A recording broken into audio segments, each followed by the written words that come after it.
നമ്മുടെ ജീവിതത്തിൽ നമുക്ക് വളരെ വിഷമം തോന്നുന്നൊരു കാര്യം ഞാൻ പറയട്ടെ. നമ്മൾ വളരെ ആത്മാർത്ഥത കാണിച്ച്, സ്നേഹം കാണിച്ച്, ചില ആൾക്കാരെ കെയർ ചെയ്ത് അവർ ഒറ്റയടിക്ക് നമ്മുടെ ശത്രുക്കളാവും.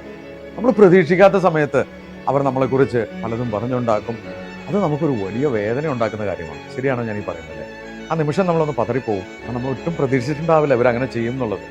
ആ സമയത്ത് എന്ത് ചെയ്യണം എന്നുള്ളതാണ്. ശരിയാണ്, നമുക്ക് വിഷമം ഉണ്ടാവും. നമ്മൾ അത് തന്നെ ചിന്തിച്ചുകൊണ്ടിരിക്കും. ഞാൻ ഇയാൾക്ക് വേണ്ടി എന്തൊക്കെയാണ് ചെയ്തത്, എന്തൊക്കെ കാര്യങ്ങൾ ഞാൻ സഹായങ്ങൾ ചെയ്തിട്ടുണ്ട്, എന്നിട്ടും തിരിച്ച് എന്നോട് ഇങ്ങനെയാണല്ലോ കാണിച്ചത് എന്ന് നിങ്ങൾ ചിന്തിക്കും.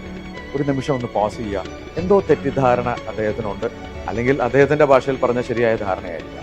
ഇനി അവരെ തിരുത്താനും അവരെക്കുറിച്ച് മോശമായി നമ്മൾ മറ്റുള്ളവരോട് പറയുന്നതിനും ഭേദം നമ്മൾ മിണ്ടാതെ ആ തെറ്റിദ്ധാരണ മാറാൻ അല്ലെങ്കിൽ മാറ്റാൻ അയാൾക്കാണ് ബാധ്യത എന്ന് തിരിച്ചറിഞ്ഞുകൊണ്ട് ഒരു സൈഡിലൂടെ മുന്നോട്ട് പോവുക, തിരിഞ്ഞു പോലും നോക്കാതെ.